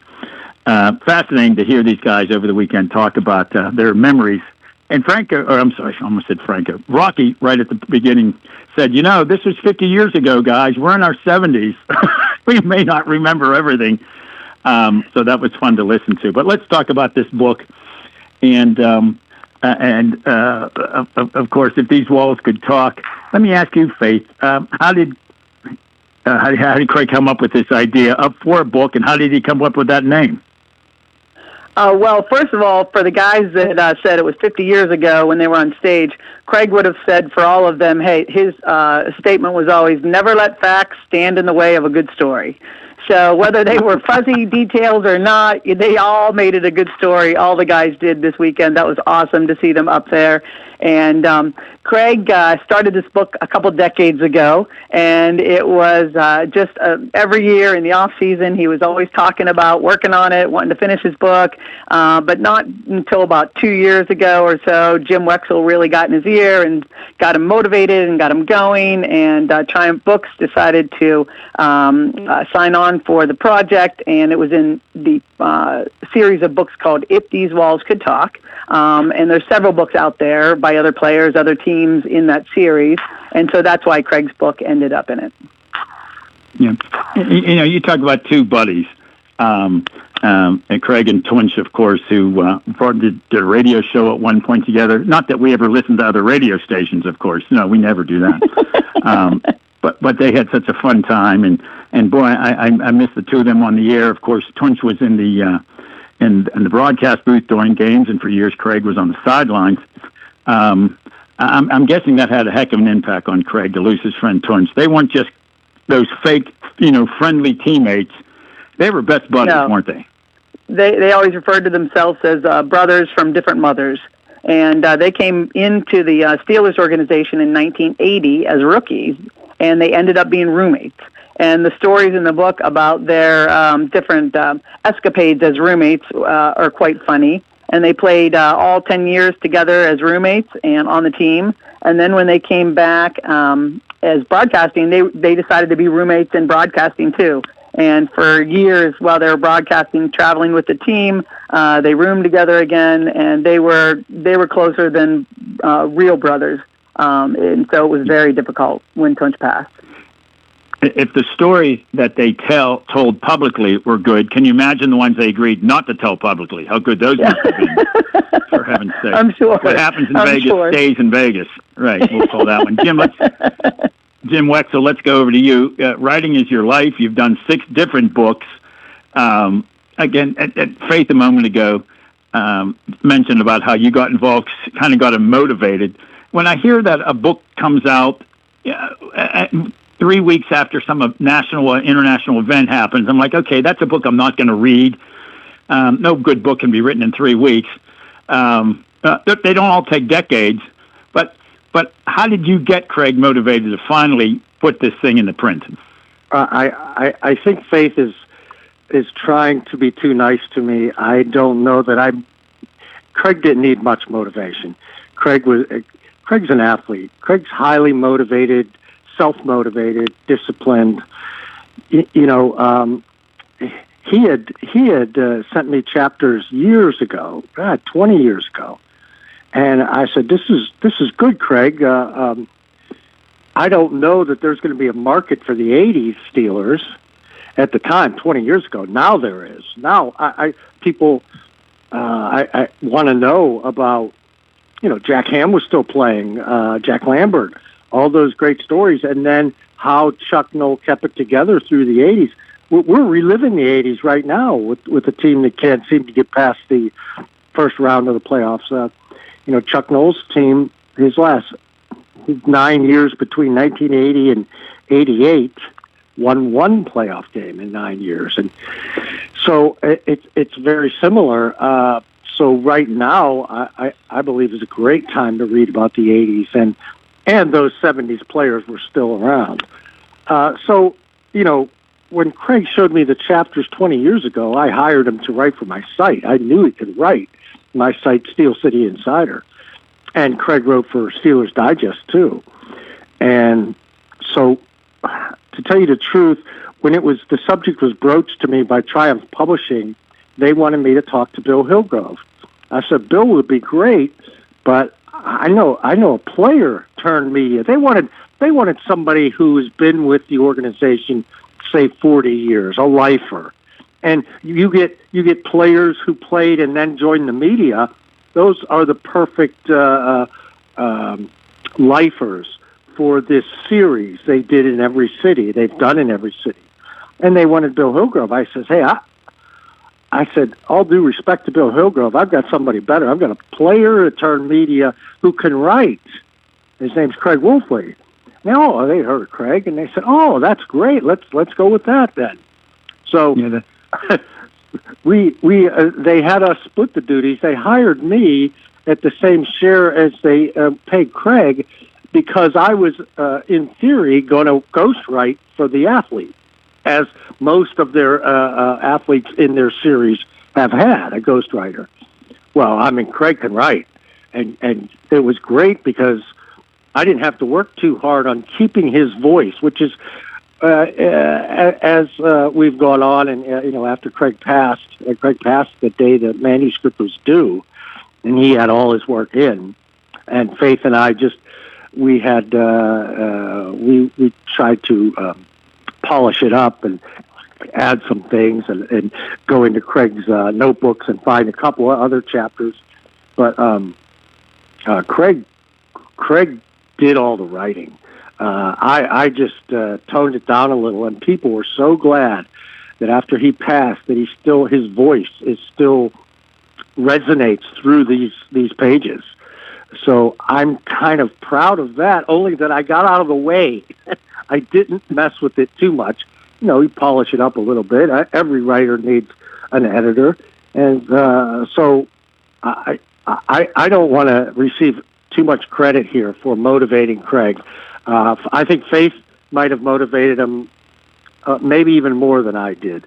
But again, Craig was a self-motivated guy, and he did a great job getting these in on time before he got sick. It's just, I've talked to Faith about this, and we agree that the hand of God played into this. Just the synchronicity, if that's the right word, of the date when Craig passed and when the manuscript was due. Yeah. Of course, motivation comes different ways. You had to be nice to Craig, whereas Faith could say, "Hey, get off your butt, Craig, and work on this book." No, Jim would say those things too. Well, you're braver than I thought, Jim. Good heavens, Craig was a pretty good guy. Did you ever meet Craig? Yes, a couple of times. I was lucky to meet him. Enjoy that conversation. You would know he's a gentle giant. And absolutely, you could say those things to him without. Yeah. Well, I tell you, talking about him being such a decent guy and gentle guy, and I told you this story the other day, Faith, when I saw you at John Kolb's event. Just by fluke, sadly, when Tunch's wife passed away, I came to that funeral home not for that, but my cousin had passed away, and as you can imagine, how many people were there for the viewing for Tunch's wife, hundreds of people. When I walked in, all of a sudden I see Art Rooney II. I'm like, Art, how are you? I'd met him many times over the years, and I knew he wasn't coming to my cousin's funeral, but the place was kind of a madhouse, as you might guess. But at one point, both Tunch and Craig left that viewing and came down to my cousin's viewing to apologize if so much commotion was taking away from my cousin's family and their mourning, which I thought was such a decent thing for both of them to do. To walk away from that, to come down and offer condolences, and they even led us in some prayers. And here they walked down to do that for us because they knew there were hundreds and hundreds of people at one end of the funeral home and a couple dozen over here. So what a decent thing to do. And there's the type of things that folks don't have to do, but they did. That's awesome. Thank you for sharing that with us. You're welcome. I never told you that story the other day. Go right ahead. I'm sorry, Faith. I cut you off. No, absolutely. It was just a cool story, and it just goes to say, for both of them, the story of their life and what really mattered to them. It was encouraging other people and the care of other people, and all the hours they donated to Light of Life and to other organizations that were taking care of people. That's what they wanted to be remembered for. Not about football, not about any accomplishments in broadcasting. They wanted to be remembered for having a servant's heart and caring about people. Yeah, their commitment to helping the community and all that, and their commitment to faith and putting that faith into action. There's one thing to have that faith, but to put it into action is an entirely different situation. We are talking with Faith Wolfley, wife of the late Craig Wolfley, of course, and writer, publisher of Steel City Insider, Jim Wexell, joining us about Craig's book that was partially written, we'll put it that way, by Jim Wexell. I don't want to give you too much credit now, Jim, that you don't want too much credit. If These Walls Could Talk, Stories from the Pittsburgh Steelers Sidelines, Locker Room, and Press Box. Before I forget this, if folks want to get the book, Faith, where can they go? It is available on Amazon. It's real easy. Just Google the name, and you'll find it on Amazon. It's also in Barnes & Nobles on their shelves. Giant Eagle is in the process of getting it into all their gift shops. I don't think it's there yet, but it's going to be there very soon. And then also in the Steelers Pro Shops down in Pittsburgh, and I'll see the other one. And so it's available quickly out there. Yeah, we like to think we're special here in southwestern PA, and the Steelers organization is very unique. And Aaron Rodgers made that point many, many times in his time with the Steelers. I'm not sure if that's going to continue in the next year, but talking about the Steelers organization is different, and the Steeler players are different, and the Rooneys are different. They really, truly are they not? They are, for sure. Jim. Go ahead. Yeah, it's a special organization. I'll let Jim comment on that too, but that's why so many of the players are still here in Pittsburgh. All these players, they were at the event on Saturday. They made their homes here. Craig came here from Buffalo, and Tunch came here, and they all made their homes here, raised their families here, stayed here. It's a really unique organization. Yeah, I mean, I don't know how much I can add on that. Mike Tomlin helped make it unique, and Mike McCarthy is now the coach, and his press conference is tomorrow, and I have a feeling he'll fit right in. The same kind of way, the same kind of big-hearted guy. He's a Yinzer himself, and it's funny how all of the guys do stay in Pittsburgh. Well, not all of them. I mean, Troy Polamalu intended to stay in Pittsburgh and did for a while, but I mean, he is a Samoan. He just, my man had to get back out to the West Coast and live in San Diego. It's just, it's in his blood. I don't know if he could have survived this weekend. He'd be looking flights south or west, especially southwest. Yeah, when I think about, our station here, WMBS, we've been a Steelers affiliate forever and a day. And over the years, Twinch was my second guest I ever had on the show. When I started doing this 12 years ago, Craig had been on my show. Rocky Blyer's a regular guest on my show. Jack Ham's been on the show. I think they know the importance of affiliates and the small-town radio stations and the role we play in Steelers Nation. And it's just, and they're friendly, and they seem to be happy to do these shows. It's just that part of being a Steeler. And when you think about them up on stage yesterday or over the weekend at John Kolb's event, just talking about their memories of the 1950s, everybody in that crowd had their memories. I'm sorry, 1950s, 50 years ago, Super Bowl 10. In fact, you learn things. I had forgotten how much of that game that Joe Green missed. I had forgotten he'd been injured in that game. I know Joe said he missed the second half, but then they were showing highlights of the second half, and you'd see Joe every now and then. Joe did. He pinched a nerve that year in his shoulder that he said never healed, and he said he only played one of those 4 Super Bowls healthy. And I don't know if you remember Joe in 1972 when he had the great game against the Houston Oilers. They won 9-6, and Joe had blocked a field goal, strip sack to set up a field goal, intercepted a handoff to set up another field goal. He beat them by himself, and he told them at halftime, "Just kick me one field goal. It's all I need." And Chuck Noll called it the greatest defensive performance he had ever seen.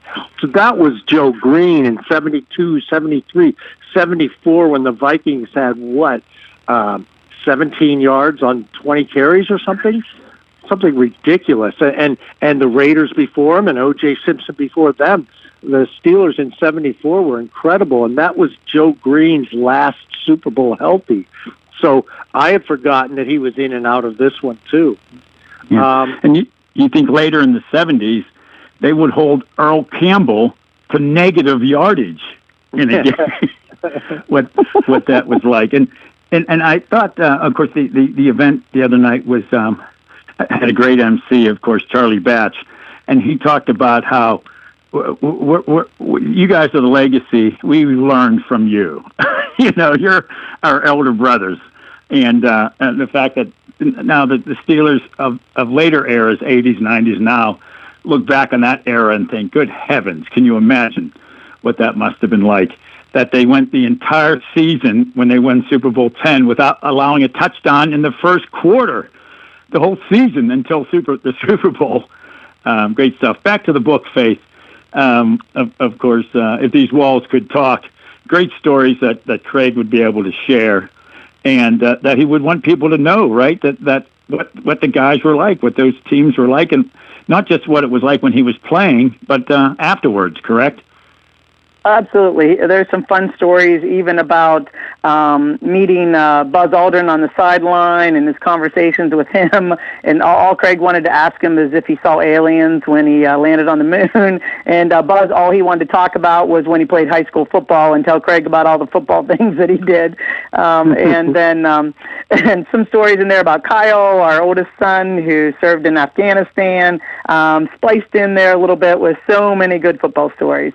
So it's a little variety of all those things. A lot of laughter. You'll kind of feel like Craig's in the room with you. A few tears, but it's really a cool book. Yeah. Unfortunately, we're out of time. Interviews like this always go so fast. We got a hard break coming up before the news. So Faith Wolfley and Jim Wexell, thanks so much. Congratulations on the book. If These Walls Could Talk, Google it, folks. You'll find it. Barnes & Noble, other places as well, at some point in Giant Eagle. Faith, thanks so much for the gift of Craig. Jim, thanks for joining us today. We really do appreciate it. Thanks for having us, Doug. All righty. Take care. Thank you very much.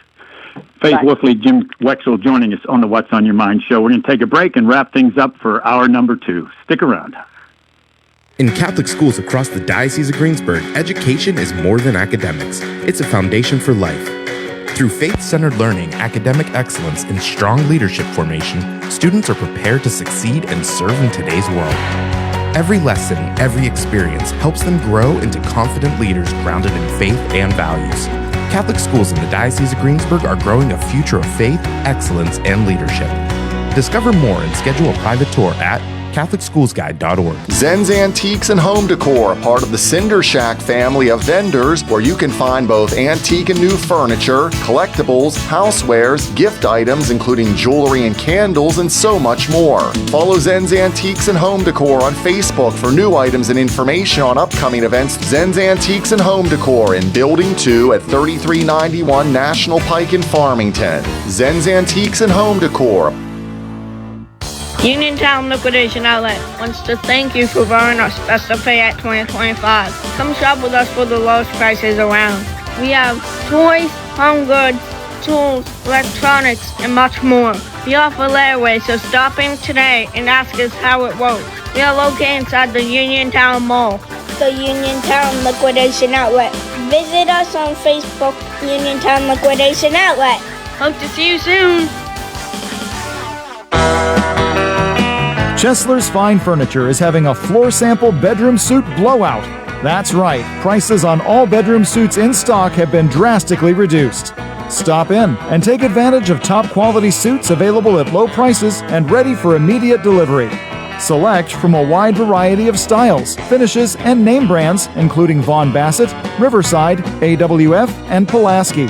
Here is a sample of the savings you'll get. A Von Bassett 4-piece set in cherry solids and cherry veneers with a rustic finish on all drawer fronts. The bed is Amish styled with clean lines and simple angles. Price was $49.99.95, now is $36.99. If you want a rustic 4-piece set, select a honey pine finish group that was $35.99.95 and is now $25.99. A nice starter 3-piece group is sale priced at just $12.99. Chesler's Fine Furniture, Route 51 in Uniontown, where customers send their friends. Main Street Theater Company proudly presents Grease on stage at the State Theater, January 30th and 31st at 7 p.m. and February 1st at 2. Follow the journey of Danny and Sandy, the Pink Ladies, and the Burger Palace Boys in one of the world's most popular and enduring musicals, with an unforgettable soundtrack featuring hit songs like Greased Lightning, Hopelessly Devoted to You, You're the One That I Want, and more. For tickets, call 724-439-1360 or online at statetheater.info. WMBS High School basketball coverage is proudly sponsored by the law firm of Goodwin Como. Voted Fayette County's best attorney, Benjamin F. Goodwin, and the award-winning Goodwin Como team have been trusted by your friends and neighbors for nearly 2 decades. From estate planning and administration to personal injury, workers' compensation, property matters, family law, and criminal defense, they deliver dedicated, personalized representation when it matters most. With 2 convenient offices in Uniontown and Bell Vernon, visit GoodwinComo.com or call them at 724-438-1616 for your free initial consultation. Goodwin Como, righting wrongs, securing justice. That's a wrap. What's on your mind on a cold Monday? I'm Doug. That's TJ. Thanks a lot. News is next. This is CBS News on the Hour, your home for original reporting. I'm Jennifer Kuiper. The White House is placing blame for the second deadly shooting in Minneapolis by federal agents. CBS's Stacey Lynn reports. Press Secretary Caroline Leavitt said the death of Alex Peretti was a, quote, result of the deliberate and hostile resistance by Democrat leaders in Minnesota. Governor Walz and Mayor Fry have shamefully blocked local and state police from cooperating with ICE. She said they've also used their platforms to encourage left-wing agitators to stalk, record, confront, and obstruct federal officers who were